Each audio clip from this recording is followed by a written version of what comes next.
falling on. It is not yet known what's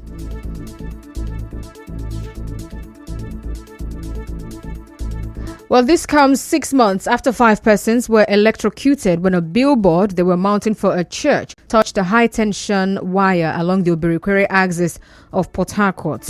In the meantime, the widow of one of the victims who died from the electrocution incident, Ukamaka Wisdom Nkemjika, says she is yet to receive any compensation from the church that owns the billboard.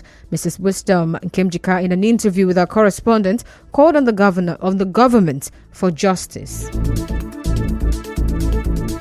As you may know, since August last year, the police have yet to make public the details of the investigation. Our correspondent gathered that the assistant pastor who was earlier arrested has been released. And away from that now, 10 days after the attack on residents of the Degema community by alleged members of a private security outfit, Amama soldiers, the president of Ijaw National Congress, INC, Benjamin Okaba, has advised all parties in the crisis to avoid actions capable of worsening the situation. Now, recall that last Friday, some Degema women protested the attack. Now, Professor Okaba, in a telephone interview with correspondent Soibi Oruwari, said the INC has taken steps to ensure that the crisis rocking the Degema Kalabari people does not escalate. No, we have set up a committee already. Committee will seek into action by next week. During the terms of reference, the parties will be invited. We have said that people should make provocative statements. That we have told the kings, the responsibility of the kings to send this message across the street, and that will carry out in-depth investigation into the things outstanding and surrounding whatever is the issue or issues in dispute, or to establish the truths of the matter and also reconcile both parties. That is our target. In another development, a Lagos-based political analyst, Liboros Oshoma, says Rivers people should expect more cracks within the different political camps in the state. Mr. Oshoma said this while speaking on an unconfirmed online report that 2 lawmakers loyal to FCT Minister Nyesom Wike recently disagreed over an alleged bulletproof SUV car he bought for the Speaker of the State House of Assembly. Our politicians don't learn a lesson. That red barrel, a big barrel, is a very strong tool. If Sim Fubara knows how to use it very well, before you know it, gradually, some people who feel they are not getting equal treatment will now begin to find bearing and look for where their bread will be properly buttered. So this is just the beginning. You're going to see a lot of cracks. The fight is too early for somebody from Abuja to sustain. And the governor is on ground. He has a lot of favors to dispense. With a green barrel or red barrel, he can dispense favor as he likes. Well, Mr. Oshoma advised Rivers people not to take sides in the political crisis. In the same vein, a Port Harcourt-based political analyst, Zoe Tamunotonye, advised the lawmakers to join forces with Governor Siminalayi Fubara to engender peace in the state. There is a saying that there is an element of truth in every rumor. It is also true that evil reign usually have a short lifespan. This is why we are calling on the misguided APC lawmakers to have a rethink and have a change of mind on these paths they have taken with the former governor against Rivers people, to come back and join the people's governor on the path of peace and development. As you may know, an aide to one of the lawmakers involved has denied the reports of a disagreement between 2 state lawmakers. Still to come, National Assembly to meet President Tinubu over insecurity. Stay tuned.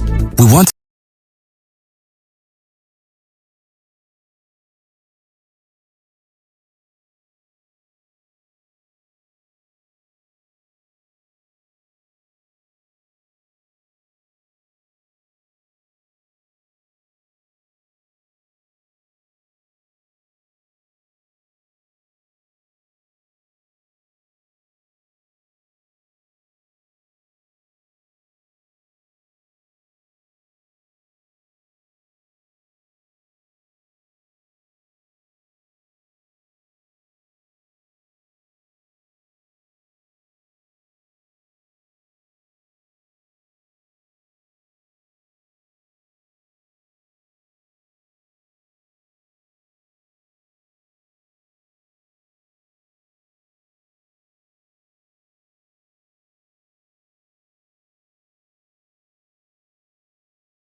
Assembly will meet with President Bola Tinubu over the security challenges in the country. Well, this follows a motion raised by Senator Emmanuel Udende on the killing of over 50 people in fresh attacks in 5 Benue State communities by terrorists disguised as herdsmen, and the increasing insecurity in Kwande, Ukum, Logo, and Katsina Ala local government areas of the state. Well, the Senate also asked service chiefs and IGP to increase surveillance and invest in surveillance technology and equipment to detect and prevent future attacks. In other news now, the National Agency for Food and Drug Administration and Control, NAFDAC, says it has arrested 1 person and shut down 2 sachet water factories in Alu, Ikwere local government area of Rivers State for producing untreated and unregistered sachet water. Well, Public Relations Officer of NAFDAC South Zone, Port Harcourt, Cyril Monye, in a statement, said one of the factories located at Omokiri, Alu, was producing water in an unhygienic environment and the facility was not approved or registered by NAFDAC. He said another unregistered factory around the same location was discovered to be cloning 2 registered sachet water products. The Nigerian Medical Association, NMA, in Rivers State has urged the Rivers State University Teaching Hospital and the Rivers State Health Management Board to target areas of critical deficiencies during recruitment. Well, this recommendation follows the recent approval by Governor Siminalayi Fubara for the immediate employment of 500 staff in the state health sector. NMA State Chairman Robinson Ebi commended the governor's decision, expressing confidence that it will reduce the workload on healthcare professionals.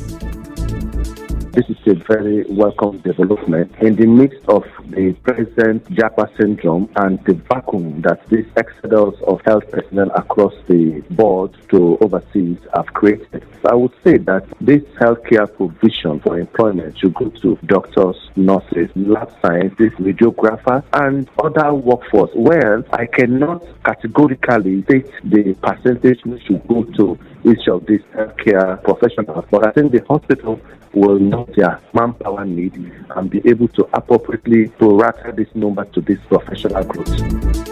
And on the foreign scene, the gang leader behind the violence affecting the Haitian capital has warned that there will be a civil war if Haiti's Prime Minister Ariel Henry does not step down, where Jimmy Barbecue Cherizier made the threat as members of his gang tried to seize the capital's airport to stop Mr. Henry from returning from abroad. Well, that's the news this evening, but before we go, let's take a look at the highlights. On the news this evening, you heard that heavy rains pulled down a billboard, destroyed a vehicle and electric poles in Port Harcourt today. The Ijaw National Congress has set up a committee into the Degema Kalabari crisis, and National Assembly says it will meet with President Tinubu over insecurity. On the foreign scene, Haiti gangs have threatened civil war as unrest spreads. The news was edited by Martha Okerenkem. To reach the news team, send an SMS or WhatsApp to 0808 721 7215. I am Constance Mega. Thank you so much for listening. Good evening.